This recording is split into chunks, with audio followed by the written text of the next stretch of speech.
You know, I just heard the previous speaker comment about a lot of money coming to Chicago, and that's great for the school, but I wonder if that's going to be used to teach people how to build turbines and solar panels, and if that's the case, instead of putting all these out on the farm ground, the 123,000 acres, maybe they are going to go in Lake Michigan, I don't know, because they're going to have the educated people there to do it.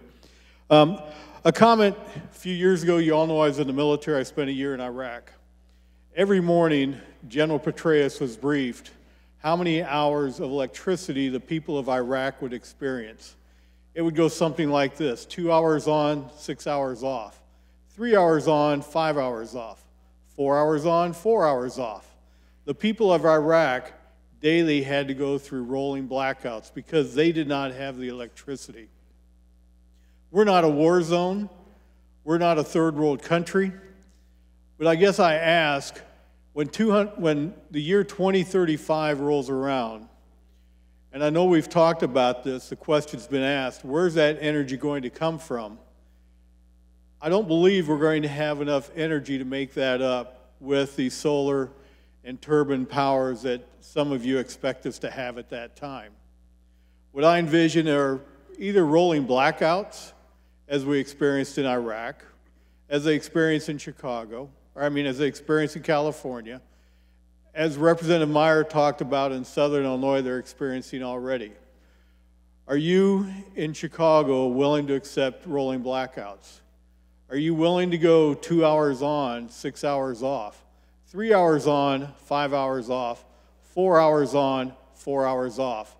How do you adjust your work schedule to accommodate periods of no electricity?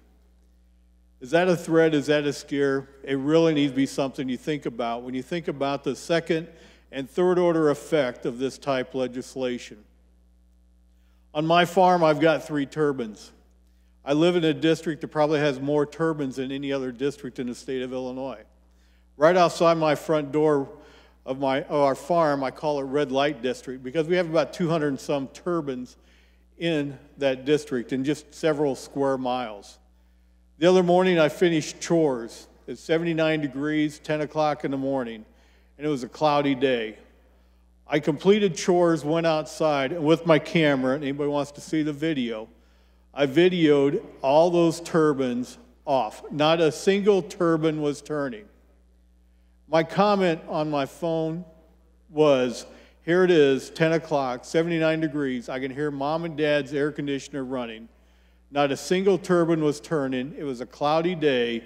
No solar panels were producing energy. So guess what? That would have been a period of rolling blackout. Thank you. I'll close it up right now if I can't, Speaker. So with those rolling blackouts, are we willing to accept darkness, or are we willing to take in the dirty energy that we're going to be importing from our neighboring states? Because there is no plan B as I see it at this time. Thank you.